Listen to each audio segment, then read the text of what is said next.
We are doing green beans today for the freezer. Now, a lot of kids are pretty picky about what kind of things they eat, but I have to say our grandkids actually love the green beans, and I'm very happy with the quality of these this year. They look really super healthy, even though some of the parents out there, the parent plants, are getting a little bit of Mexican bean beetle. But so what I do, now I grew up using a paring knife since I was about 2, and every Midwestern woman worth her salt was always cut toward herself to get things done quickly.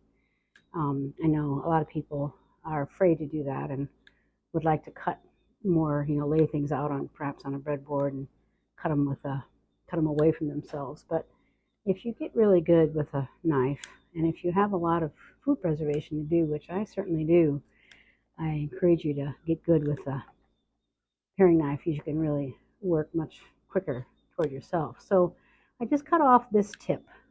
Now my mom used to cut off the bottom tip also growing up, but I think it's very tasty, so I don't bother with that. I'm going to cut off all these tips, and then we will then chop up the beans.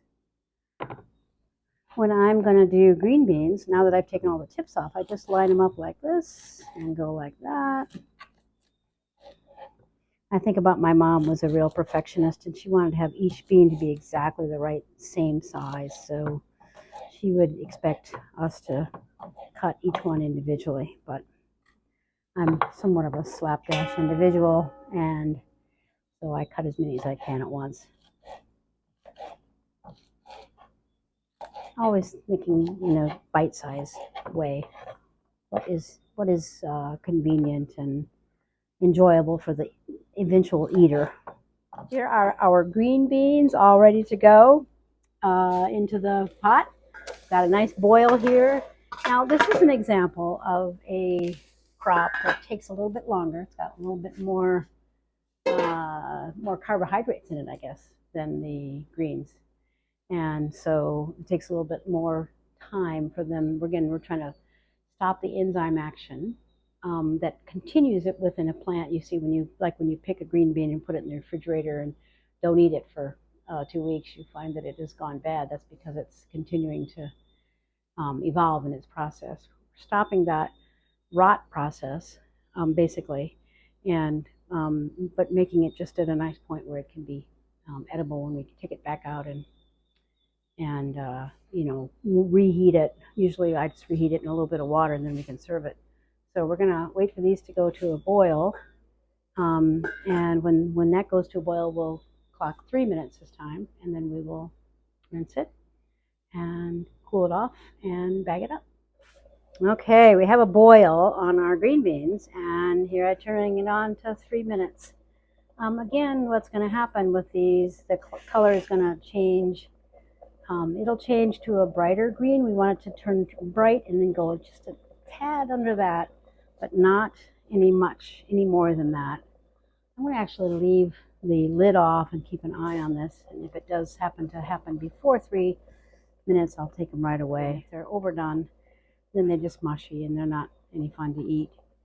We want to have them have some of that structure still, and not be too mushy. Rinse these babies and get them packed up.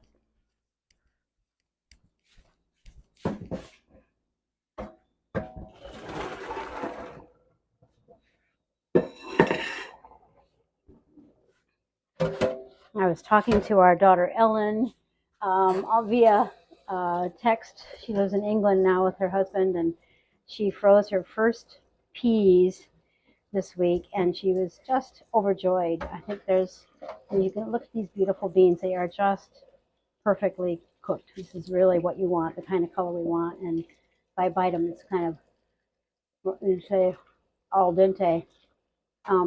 There's nothing more satisfying than being able to not only raise your own food, but then preserve it for later. And if you're just buying it from the CSA share and you didn't even raise it yourself, it's still really wonderful to be able to preserve that and bring it out and serve it to your family later in the year.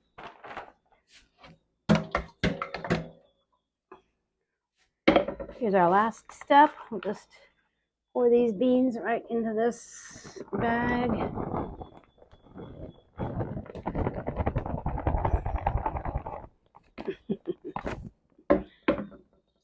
And press the air out. This is a little bit of a small batch, but it'll be fine. They're nice and flat, so they store well in the freezer. We have 9 freezers at our house. We freeze a lot of stuff, so but we like to use all of our space wisely. And then they can stack up nicely, and then you have room for more things.